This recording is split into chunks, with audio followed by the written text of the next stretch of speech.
Hello friends, हम लोगों ने अभी इससे पहले जो हमने वीडियो आपको शेयर किया था उसमें आप लोगों ने स्वॉट एनालिसिस के बारे में पढ़ा है, जिसमें हमारी वीडियो यहाँ पे स्टॉप हो गई थी। स्वॉट विश्लेषण आयोजित करने के लिए प्रधानाचार्य के स्किल्स क्या क्या चीज़ें हैं उनके बारे में जानेंगे। अब उसके बाद हम लोग देखिए एक तो प्रधानाचार्य की स्किल्स जानेंगे, उसके बाद स्वॉट एनालिसिस के लाभ क्या क्या हैं उनके बारे में जानेंगे और लिमिटेशंस क्या क्या हैं, सीमाएं क्या क्या हैं उनके बारे में जानेंगे।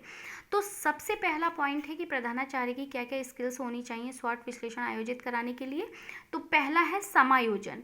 समायोजन मतलब प्रधानाचार्य में शिक्षकों तथा अन्य कर्मचारियों एवं छात्रों के बीच समायोजन करने की कुशलता होनी चाहिए।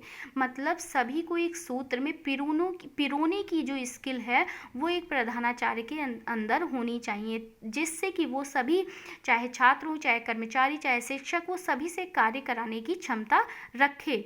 फिर सेकंड पॉइंट कहता है शक्तियों की वृद्धि। मतलब विद्यालय प्रबंधन की शक्तियां एवं उनमें वृद्धि के उपाय निकालने का कौशल भी होना चाहिए। मतलब कि कौन कौन सी उसकी शक्तियां हैं, एक स्कूल मैनेजमेंट की क्या क्या शक्तियां हैं, उन चीज़ों को पहले पहचाने, देखे, खोजे और फिर उनमें और वृद्धि करने के उपाय निकाले और उन चीज़ों को प्रोसेस में लाने के लिए वो अपने प्रबंधन के बारे में सबके साथ एडजस्ट करें। फिर थर्ड नंबर कहता है नकारात्मक प्रभाव। जो विद्यालय में विद्यमान नकारात्मक प्रभाव हैं उनकी पहचान करके उनका निदान करना। एक देखिए प्रधानाचार्य के अंदर ये स्किल होना बहुत ज़रूरी है कि उसके स्कूल में क्या क्या चीज़ें नकारात्मक प्रभाव डाल रही हैं उन चीज़ों को पहचान करे पहले, और उन चीज़ों को पहचान करके उसका निदान करने की कोशिश करे। फिर फोर्थ नंबर ये कहता है मार्गदर्शन। मार्गदर्शन विद्यालय प्रबंधन की सुविधाओं एवं स्तर में उन्नति के मार्ग प्रशस्त करने का कौशल होना चाहिए।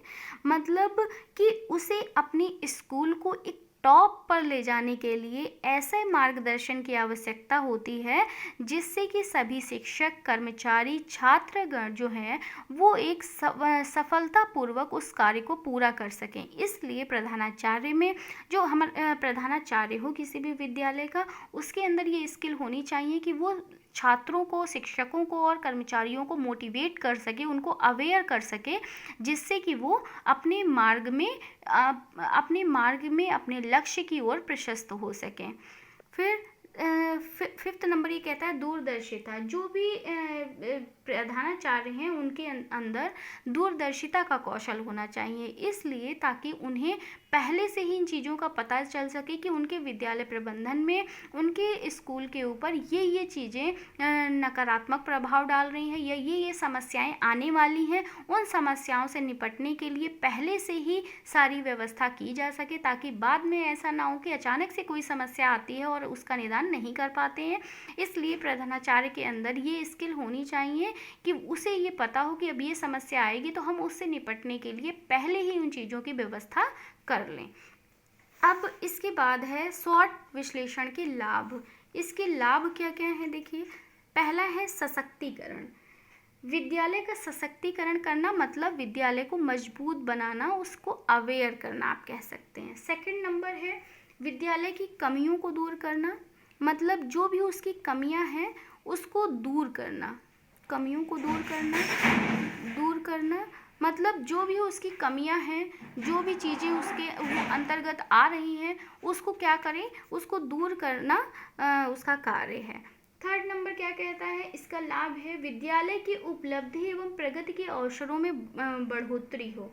मतलब जो भी विद्यालय की उपलब्धि है और प्रगति के अवसरों में क्या करें, बढ़ोतरी करें।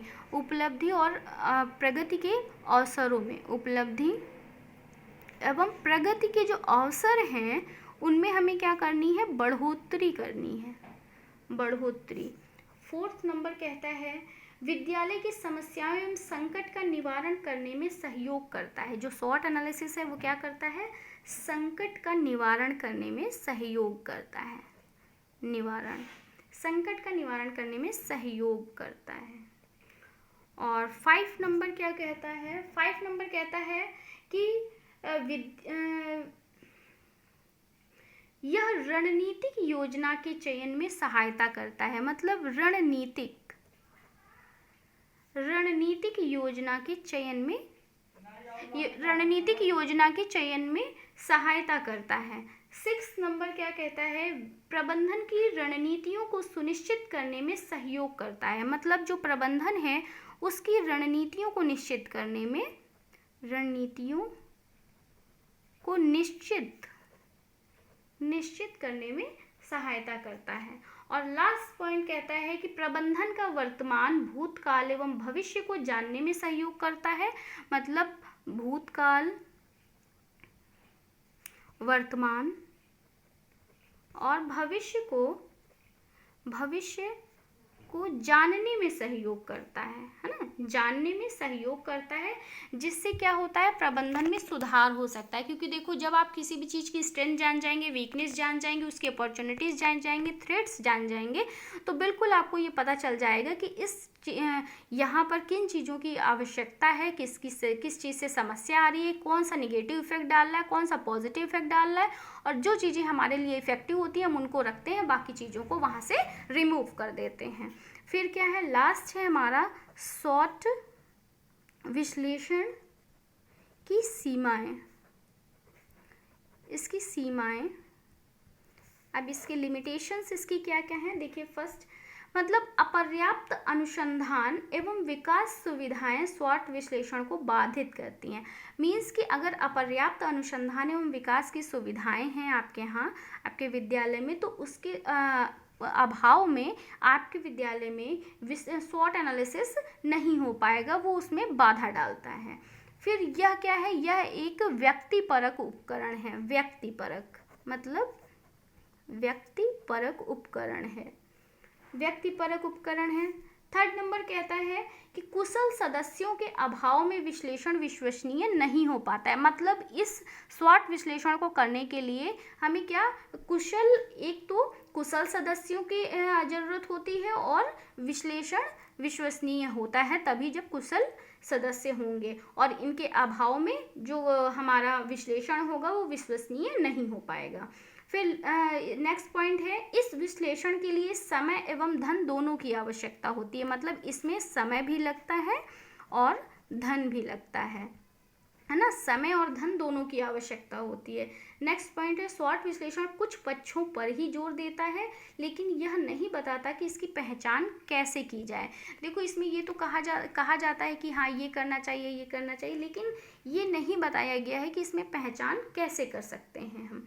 फिर क्या है, प्रत्येक प्रकार की समस्या का निदान इस विश्लेषण द्वारा नहीं किया जा सकता है। मतलब सभी प्रकार की समस्याओं का समाधान नहीं किया जा सकता, जो इसके अंतर्गत आएंगे आप उन्हीं को तो केवल समस्या का समाधान कर पाएंगे। ठीक है, थैंक यू क्लास। अगर आपको ये वीडियो अच्छी लगी हो तो लाइक, शेयर, सब्सक्राइब, कमेंट करें। Thank you.